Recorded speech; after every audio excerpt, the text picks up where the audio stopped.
Hello, everyone, and welcome to, the Change Charter launch today. And really appreciate you guys taking the time out on your Thursday afternoon to kind of hear more about this initiative that we've been cooking up for a while. And do you want to hit the next slide, Amber?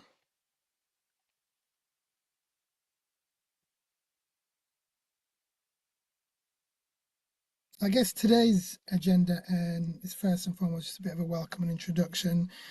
And then I guess we'll briefly talk about our latest research, climate justice, what's race got to do with it, which I guess is where this initiative and the Change Charter was born from. And then, of course, we're going to go into a bit more detail about the Change Charter, what it entails, the vision for it, and I guess how we're hoping that it'll make an impact. And then, of course, we'll have an opportunity for you guys to ask as many questions as possible. And please do feel free to ask as many questions as possible. And then we'll have a bit of a call to action afterwards, basically. So we're hoping that this whole session shouldn't be longer than hopefully 30 to 45 minutes.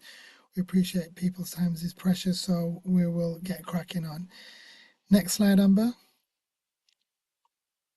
So just a very brief introduction, I guess, in who we are. So we're called Union of Justice. We're a European independent people of colour led organisation that's dedicated to racial justice and climate justice, as we maintain that there is a clear and crucial connection between both, as we can't talk about the climate crisis without also recognising that it is an inequality and race issue. And I guess through the work that we do, we have three main pillars basically, and empower, influence, and change. So our first pillar, empower, is I guess where we work with different grassroots organizations, groups, and individuals to give them the skills and the tools to bring about change within their own communities, whether that be um, artists, academics, and you name it. So we do that through, I guess, capacity building supports and mentoring, running events, and so that's the empower side of things. And then we also do influence, where we, I guess, as we proudly say, we're not a neutral organization. The fight for racial and climate justice is one that I guess is very much incompatible with fence sitting. So of course, therefore, we will advocate for positions and policies that in any way contribute towards racial equality and climate justice. So we've been doing that through mainly research. And we had a large bit of research titled the Just Energy Transition Partnerships, and which we did the first one, and then we did our, I guess we would call it our flagship research project titled What's Race Got to Do with It? Climate Injustice in Europe Uncovered, which we'll get to in a bit. And then also we try to do, I guess our third pillar is change, where we try and campaign and advocate for different causes within the work that we do, basically. Next slide, Amber. Thank you. So, I guess, yeah, so today's session is very much about, aligning our environmental work with, I guess, what the research we've done already tells us. So, across Europe, the neighborhoods with the worst air quality and the least green spaces tend to be the same neighborhoods with the lowest average incomes and the highest proportion of racialized residents. Yet decision-making roles in the environmental sector still, kind of skew overwhelmingly towards more privileged groups. And I guess the Change Charter is hopefully going to be a practical tool to close that gap.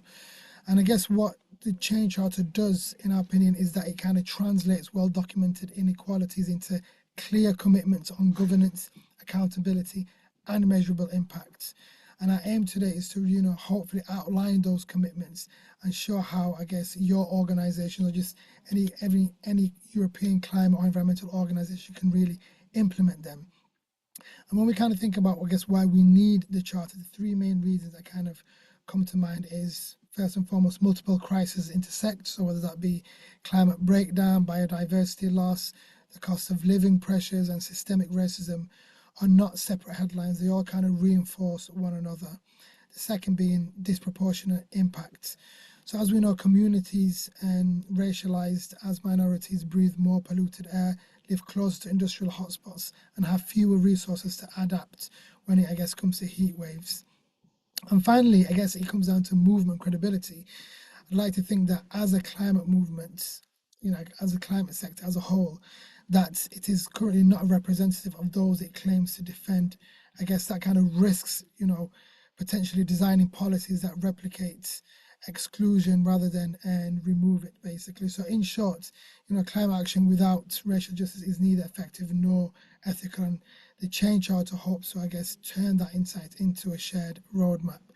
Because I guess one of the things that we kind of realize across Europe, we are very rich when it comes to different climate organizations. We're very rich in resources, in campaigns and everything. And I guess it was our way of trying, I guess, bring and all of that together in a way, I guess, where we can work collaboratively together and kind of share resources and also collectively learn from each other too. And Amber, should we move on to the next slide? Just very, very brief, because we're going to watch the video on it, so I won't talk too much on it basically. But I guess, and this is a research that we kind of did last year.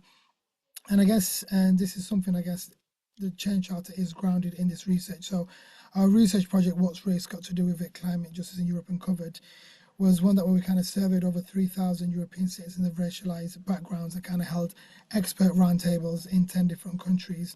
And they're the kind of three findings that kind of really stood out.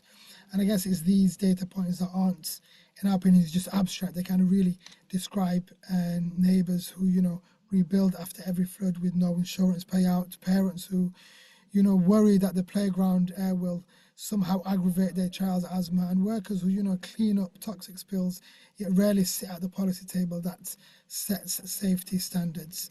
So what we'll do, we'll press the next slide, and then we'll just watch the video, and that'll kind of just do a better job than I am anyway. But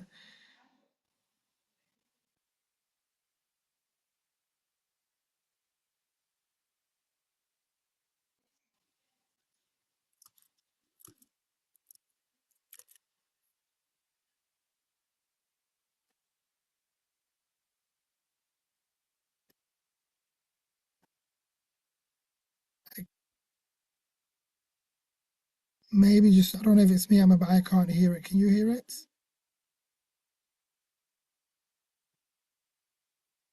Yes, because when you share your screen, you might have to. Let's see if what's race got to do with climate change? Right. Yes, we all know climate change is a pressing global issue that demands urgent action. Yet how it affects different communities varies significantly, especially for racialized groups in Europe. Our groundbreaking new report, What's Race Got to Do with It? Climate Injustice in Europe Uncovered, highlights the profound disparities faced by racialized communities in Western Europe amidst the climate crisis. This comprehensive study, the first of its kind, examines the intersection of climate crisis and racial inequality through peer-reviewed research. Our research examines the intersection of climate policy, social policy, and race through a public survey of over 3,500 respondents and a series of expert roundtable discussions with academics, activists, and policy experts, all from racialized backgrounds across 10 Western European countries such as Austria, Belgium, France, Germany, Ireland, Italy, the Netherlands, Portugal, Spain, and the United Kingdom. The report reveals three critical results. One, systemic inequalities. The consequences of climate change do not affect everyone equally. Racialized communities are disproportionately disadvantaged. Their proximity to polluted environments and the lack of fundamental rights like clean water, healthcare, adequate housing, and limited green spaces result in overexposure to the impacts of climate change. These communities also have fewer economic and political means to mitigate these effects. Two, exclusion and stigmatization. The report debunks the myth that racialized communities don't care about the climate. Survey results show that these communities are interested, engaged, and want to be involved in addressing climate change. However, they lack access to adequate information and representation within their states and environmental organizations. This is despite just under 80% of those surveyed stating that climate change was an important national issue for them and their communities. 3, policy failures. Finally, and perhaps most importantly for Europe, this report shows that climate change will not be effectively tackled if race and racism continue to be ignored. Addressing climate change requires documenting racism, including collecting self-declared ethnicity or race data. However, few countries currently allow such data gathering. Western Europe, once the headquarters of modern colonization, cannot continue to ignore the impact of race on climate change or maintain the fantasy that racism is addressed by preventing statistical means to measure it, especially as our data suggests that just under 60% of those surveyed state racial discrimination as the reason why they are unable to engage in climate policy. These findings reveal a disturbing level of exclusion amongst racialized communities in Europe, which has ramifications not just for climate action, but for democracy more broadly. Yet, despite these challenges, racialized communities continue to fight for their rights and a healthier environment. This study highlights the need for a climate movement that integrates racial justice with environmental action, ensuring that all voices are heard and valued. Currently, this just isn't the case. Our report outlines several key recommendations, including comprehensive environmental monitoring, inclusive policymaking processes, and robust support for racialized communities in climate action. It is vital that these communities have the resources and opportunities to participate fully in climate governance. Some key recommendations are: the EU must establish an Office of Climate Justice Accountability, which will identify and eliminate barriers to inclusion, investigate dubious practices, and require all environmental legislation or regulation introduced by the European Union to receive an equity score created by climate experts and racialized community organizers.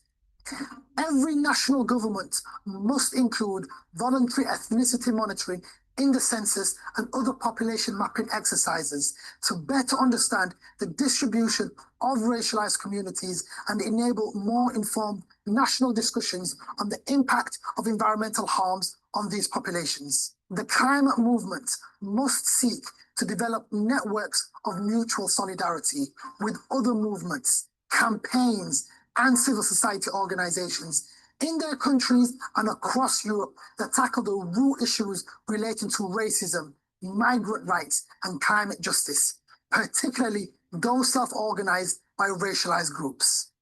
For detailed insights and a comprehensive list of recommendations for the EU, national governments, and climate movements, check out the full reports. As we face the escalating climate crisis, it is imperative to recognize and address the inequalities that compound its impacts. Our report highlights the need for an inclusive and just approach to climate action. Racialized communities in Europe are deeply concerned and engaged, but often are excluded from the decision-making processes. But by integrating racial justice with environmental action, we can create a climate movement that truly represents all voices and values all lives. Our collective future depends on navigating this crisis with fairness and equality. So let us embrace this challenge by building a Europe that is equitable, just, and sustainable.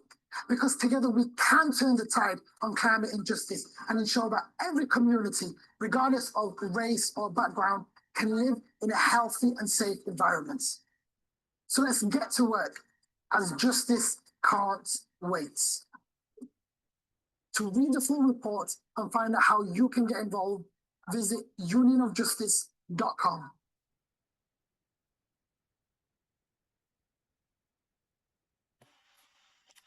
Great, thank you so much for everyone kind of listening to that. I'm just gonna hand it over to my colleague Amber now. Over to you, Amber. Thanks, Majid. So as mentioned, the Change Charter is really a research-led initiative. and the different criteria and action points under the Charter are fueled really by this research that came out of the What's Race Got to Do with It report, which spanned over 10 European countries. And what we've got here is we've got a Mentimeter, where you can scan the QR code or put the link in manually if you prefer. And we've picked out just a few of the kind of some of the research questions that were asked to respondents across Europe. And basically just to share with you some of the data that came out of it. So one of the questions that respondents were asked is for them to share to what degree they feel that people of a non-white background in their own country have just as much opportunity to influence the climate policies in their country as those of a white background. And we're curious to hear from you. Which country you would guess would maybe have the highest rates of disagrees. And you can put this in anonymously with the Mentimeter, and we'll have a look out of interest. It's always interesting, we've done this before, to see what people guess, but then to compare it with actually what the data showed. So please do scan that Mentimeter and let us know if you have any issues. And I'll stop sharing for a moment to go on to the Mentimeter.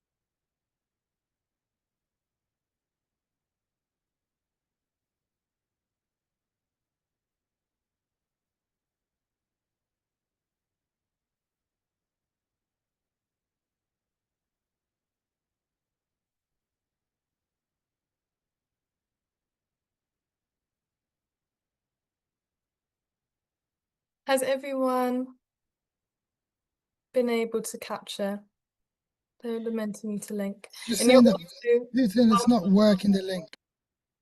Ah. Let's have a look.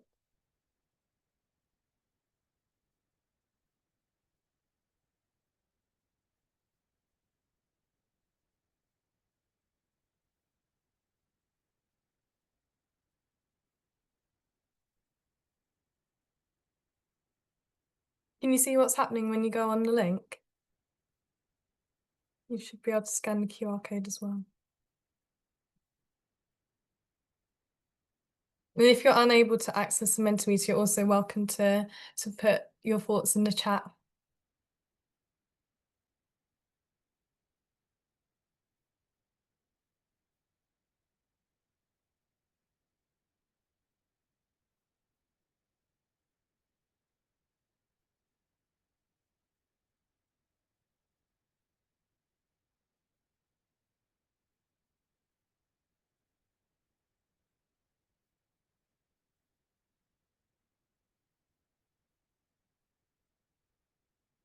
We'll see if we can fix that for the next one, but for now we'll just show you the data that came out of this.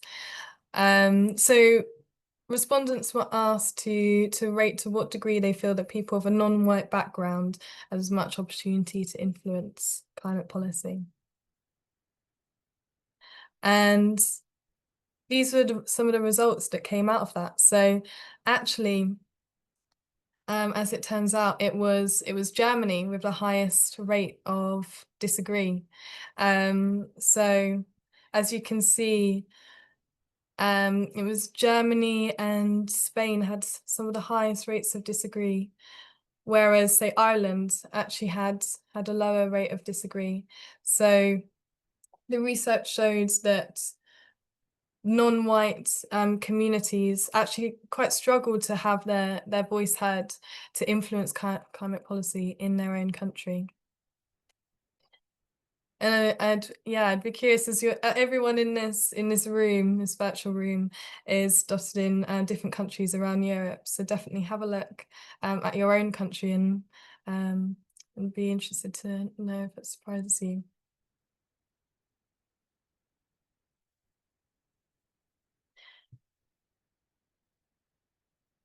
As well as this, we also asked respondents to consider what kind of barriers do they think that non-white communities face in influencing climate policy in their own country.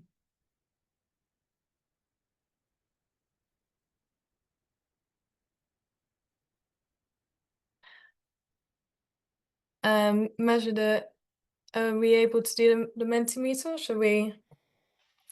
Yeah, I think we should just maybe just kind of give it a second and just show the results on the next slide. Okay.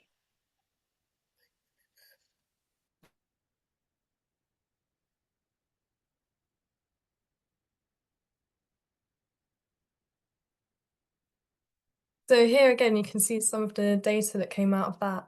And actually it was racial discrimination came out as the top voted barrier to for non-white communities to influence climate policy at 82.3%. So it's quite shocking, quite stark. But you can also see that other values such as feeling excluded or even kind of language barriers have made it difficult for racialized communities to be able to engage with climate policy in their countries. And what exactly does that mean for us as climate organizations and climate institutions, even, green funders? I suppose it means that it's our role, it's our call to action to support non-white and racialized communities to be able to influence climate policy and climate initiatives and climate action in their own countries. And our research has definitely shows that racialized communities do feel quite excluded from the movement.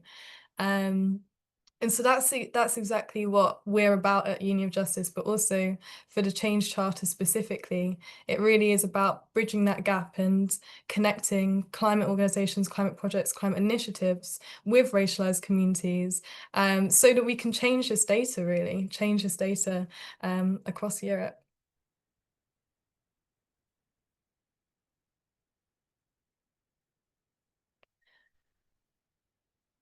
And lastly, we wanted to hear from you in terms of what a just and inclusive European climate movement looks like, feels like, and means to you.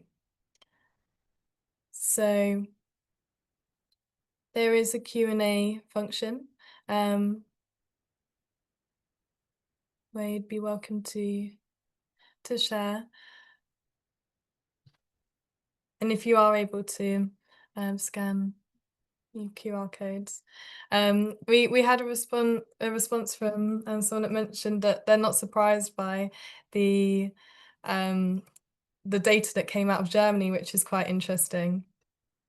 Another person has shared that for them, an inclusive climate movement in Europe feels like one where everyone feels a sense of belonging, which is quite nice. Feel free to continue to send responses through the Q&A function.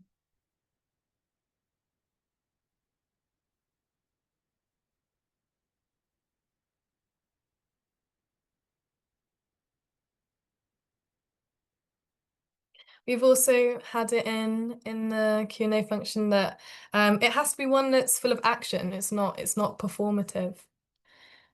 And again, one that is really a collective movement where organizations are genuinely on board with driving change.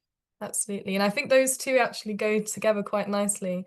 The idea of action over being performative and leadership that really is bought into change. So thanks everyone for that.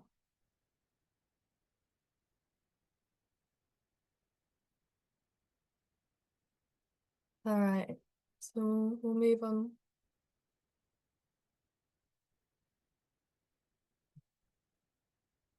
So the Change Charter really is all about how do we build inclusive climate action, exactly in the way that you've mentioned, where we're focused on action, not kind of performative gestures, and really trying to have a collective stance on climate action, one that thinks about relationships and relationship building and ensuring that equity is at the centre of that.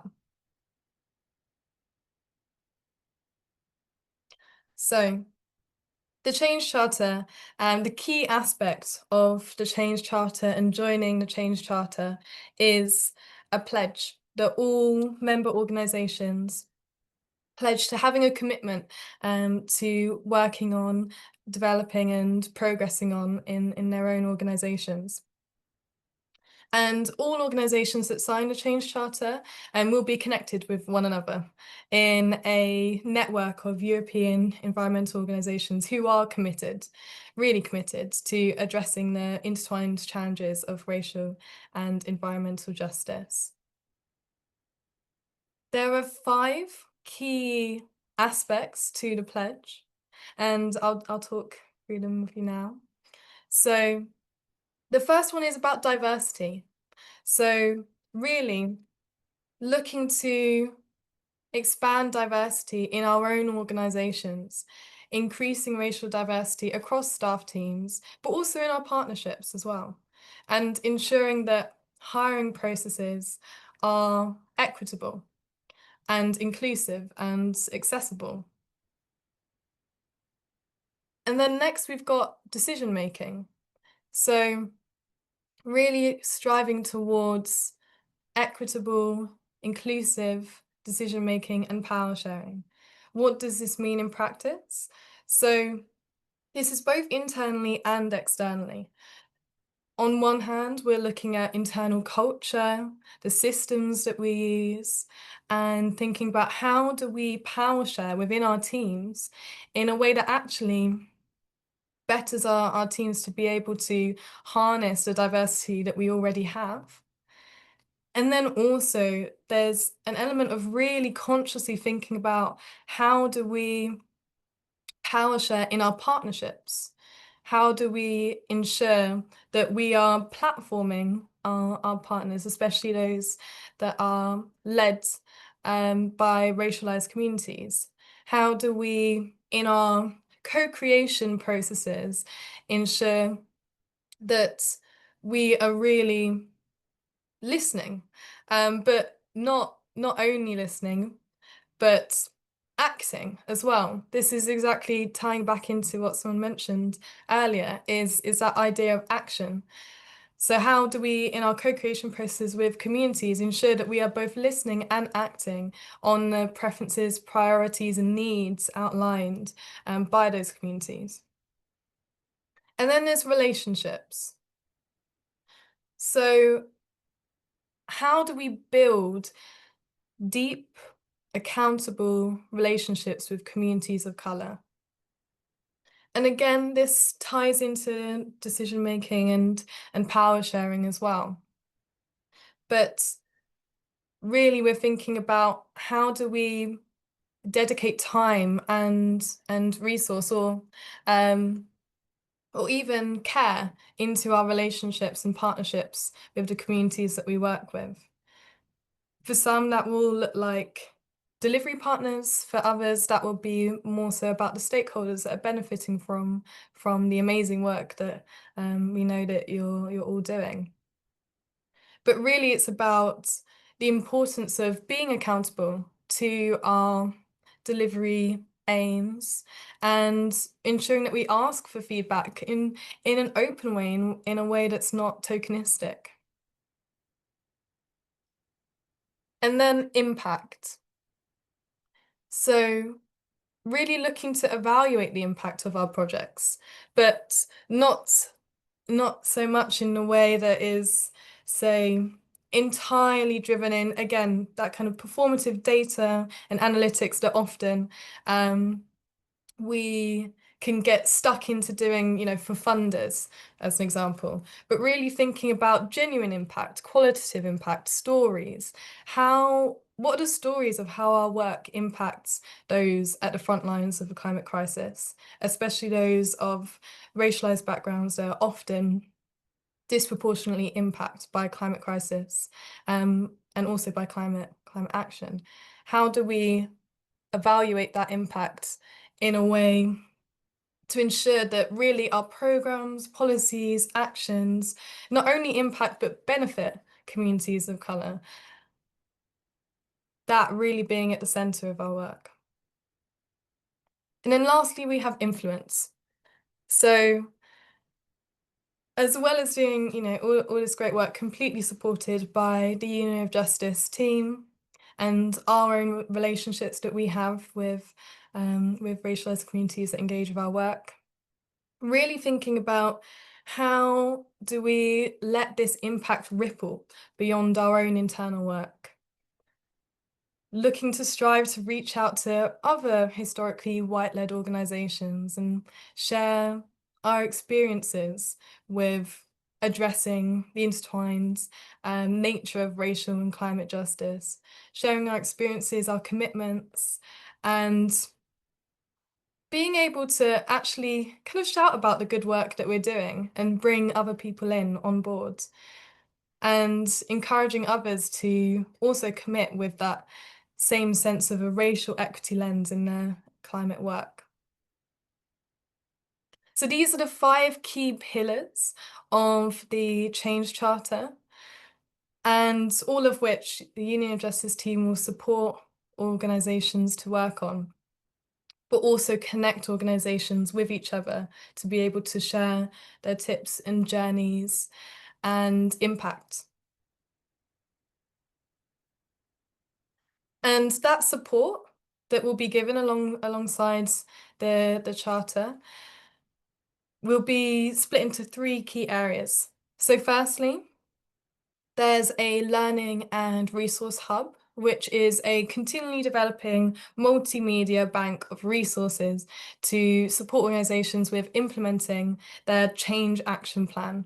So that's an action plan to really address the intertwined challenges of racial and environmental justice in their own work.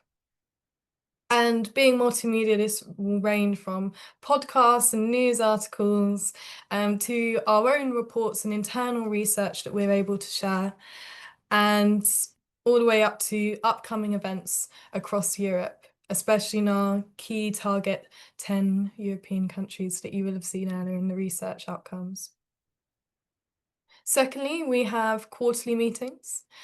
So these are more so structured opportunities for member organisations to exchange knowledge with each other and to practice action learning exercises as well.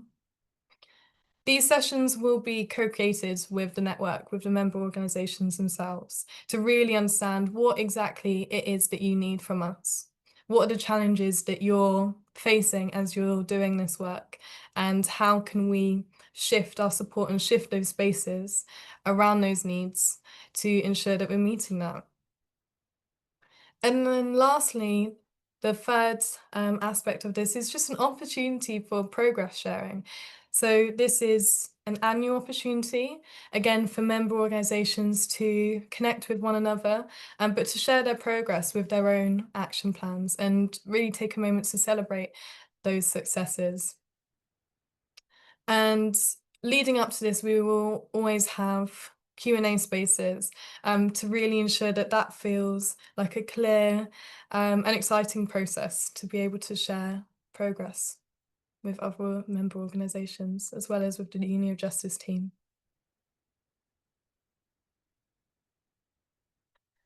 So that was a lot of information, and we're aware that was quite a bit of information. So we want to open it up to you to hear if you had any questions, thoughts, ideas, requests around the Change Charter. Currently, our most upcoming event is that at the end of July, we will be having our first members meeting. So we would love to see many of you there. And if we've already been, I know some of you have already been in email communications after having expressed interest and desire to be part of the charter. So of course you will be invited.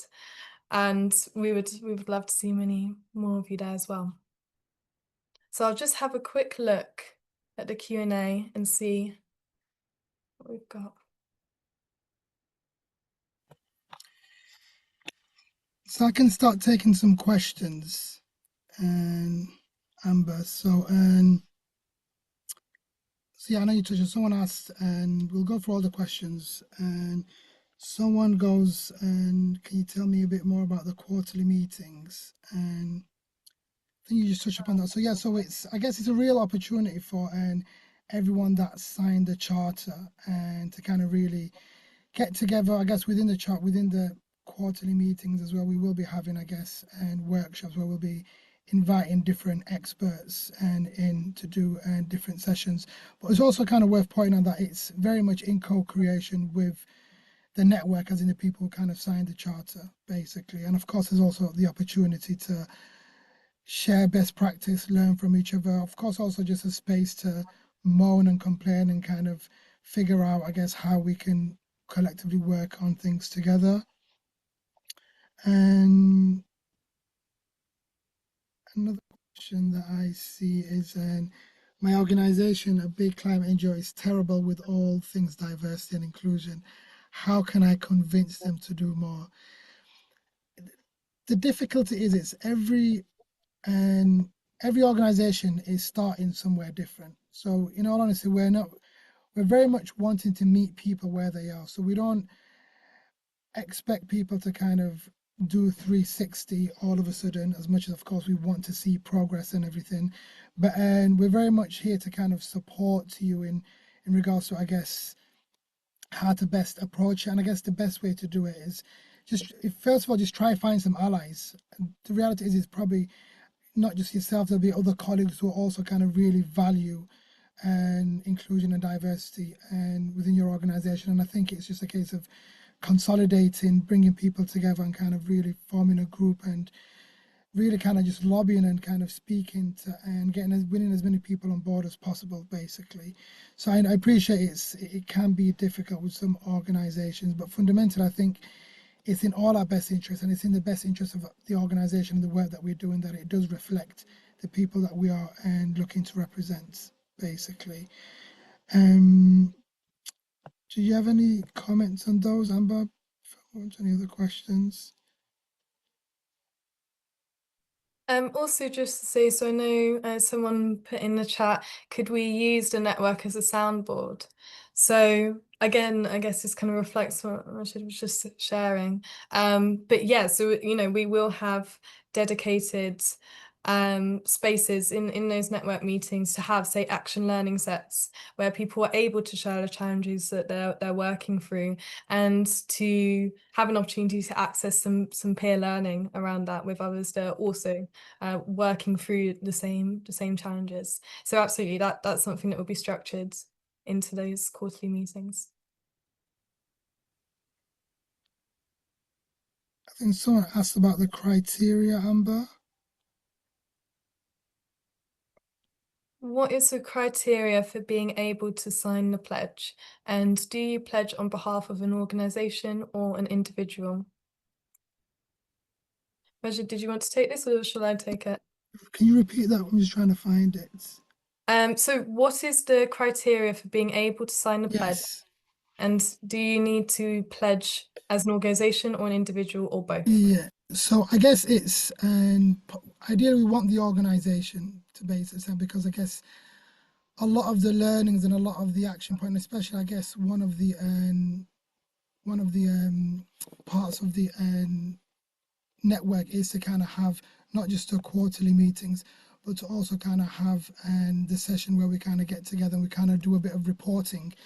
And I guess with that is, I guess we'll send out a survey, and at the end of the year where we ask everyone in our network, all the organizations, to kind of fill it out, and then we kind of just do a bit of a status report, I guess, like doing a check on how the European climate movement, I know it's very broad, but I guess the network in general, how we're doing as a whole, and I guess trying to and feedback into that. But so to answer your question is very much, and I guess there's not like, if you're an individual private organization, you can definitely individually kind of sign up, but this is, I guess, something that we're tailoring specifically for organizations.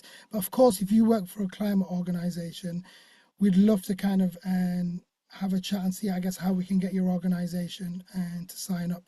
And we've already had quite a few climate organizations register and sign the charter, and we're trying to get as many climate organizations to officially sign as possible. But we're also doing one-to-one sessions with people, and if you we've got an expression of interest form. So if you want to fill that out, we can definitely have a chat and we can kind of see, I guess, how we can best get your organization to kind of sign the charter. But by all means, when we have our, and at the end of July, when we have our first get together, you're more than welcome to come, kind of thing. It's not something that we're exclusively only for those organizations that have signed the charter, but we very much want it. We want to get to a place where we've got as many organizations officially supporting the charter as possible. There's another question, and okay, how do we sign up? So, if you go on our expression of interest, and on our, we'll send the link basically. It's on our unionofjustice.com/, and change charter. All the information, everything you need to know is on there. But as I said, please also do reach out to us if you want to have a one-to-one session.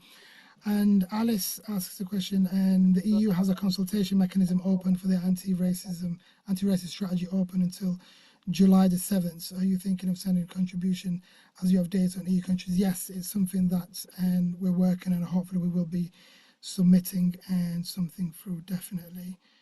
How will you work with it?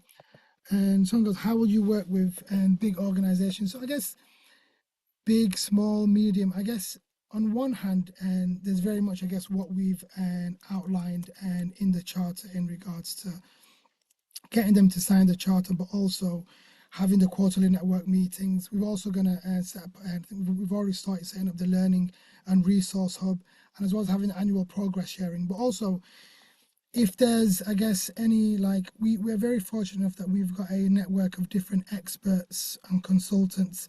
So say, for example, if you wanted like any bespoke bit of work doing in regards to, like, if you wanted some advice on whether that be in diversity in recruitment, whether that be in how to make policies more inclusive, whatever it could be, I guess we can help tailor something and kind of really put you in touch with experts who kind of really can kind of help you do something bespoke and tailored to your organization. So we are quite flexible. And in honesty, I guess our whole main purpose behind this is fundamentally, this is in our best interest. Like we want to see a thriving, strong European climate movement, basically. And we're just hoping that, I guess, this just by, you know, when they say, like, when you bring people together, amazing things happen. And I genuinely do believe that. So even by virtue of just bringing people together and us connecting, working on things together, sharing best practice, I think only positive can come from it, basically. Only good things can come from it. So hopefully, and we'll do lots of great stuff together. Just see.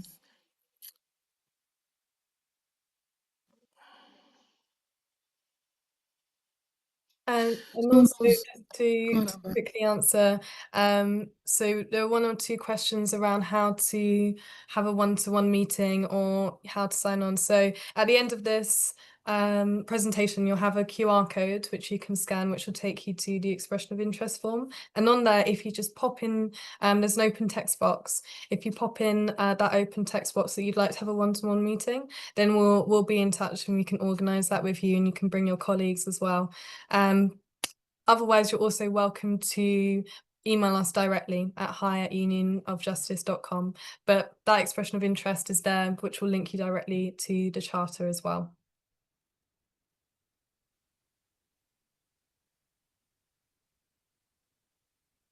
Harry asks, are you only wanting specific climate organizations to pledge, or is it open to social enterprise infrastructure organizations that reflect broader social and environmental objectives from the Sheffield Social Enterprise Network.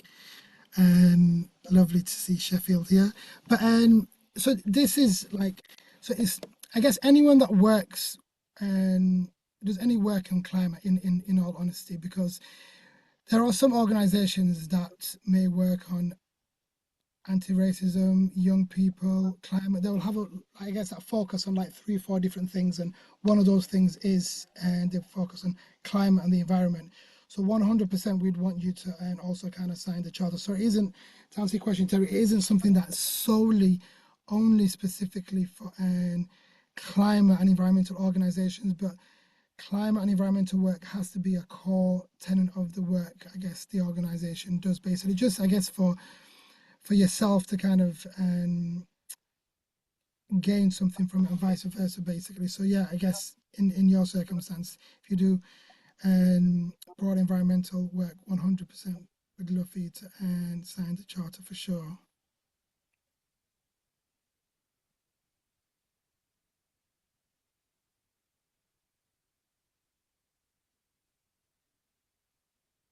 There's a comment from Beatrice about, please do feel free to chat to us at the race report, encouraging your organisation to sign up to great things like this.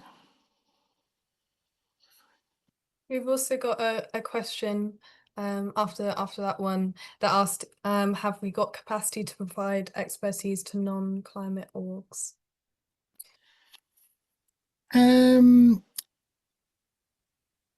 Yes and no.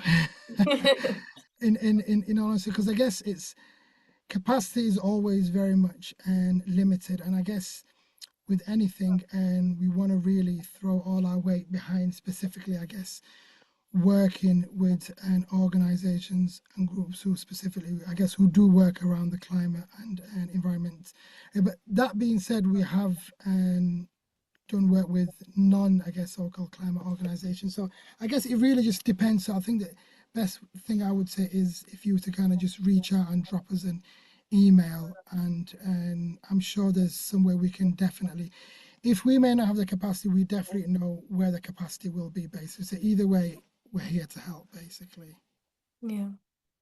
And to add on to that, what I would imagine is with the charter, we really are focusing on that intersection between climate and racial justice.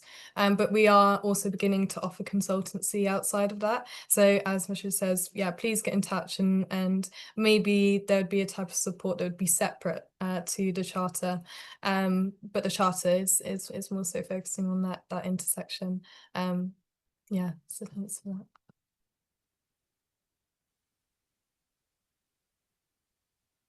And then there was also a question saying, is this linked to your report from 2024? So I imagine that's the what's race got to do with it, climate injustice in Europe uncovered.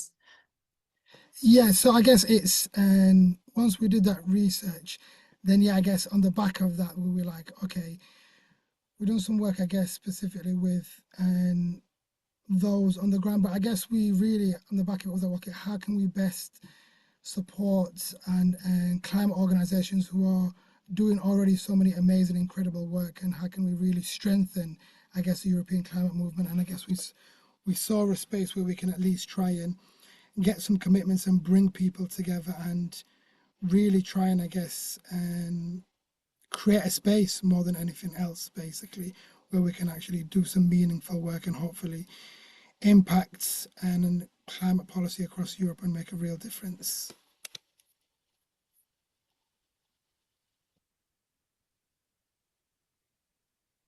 Yes, I think that brings things to a close. I think we've gone through all the questions.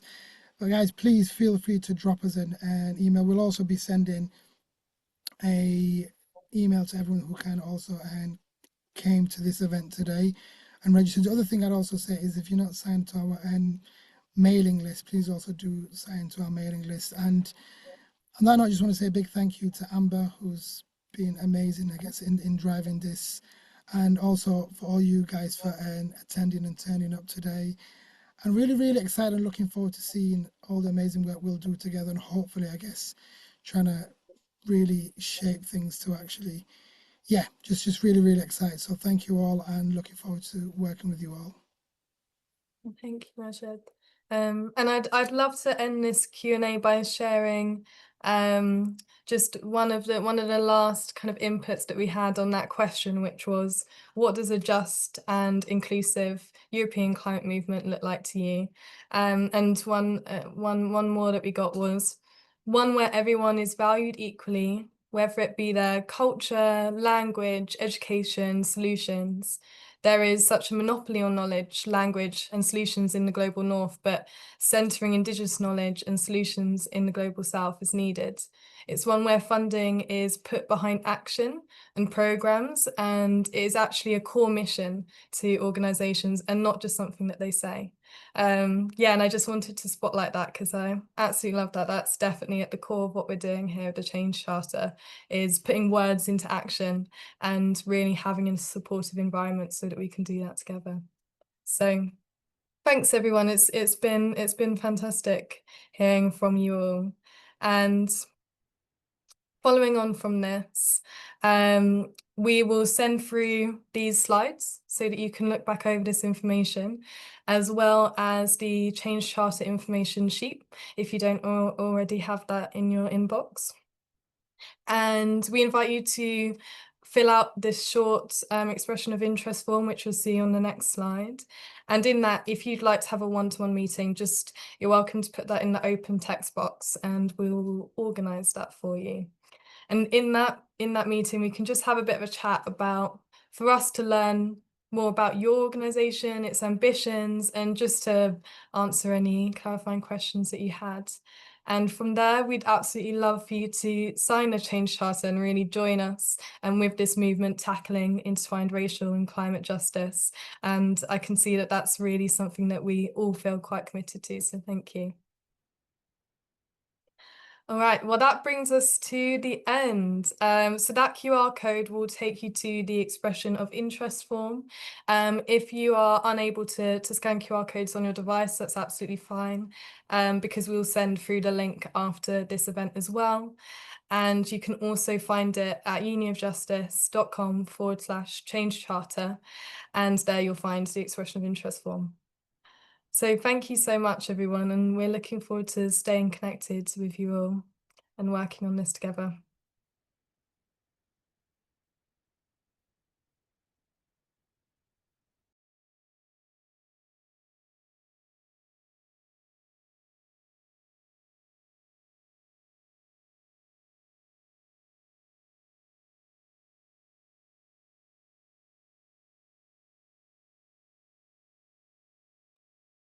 Bye, everyone. Have a lovely afternoon.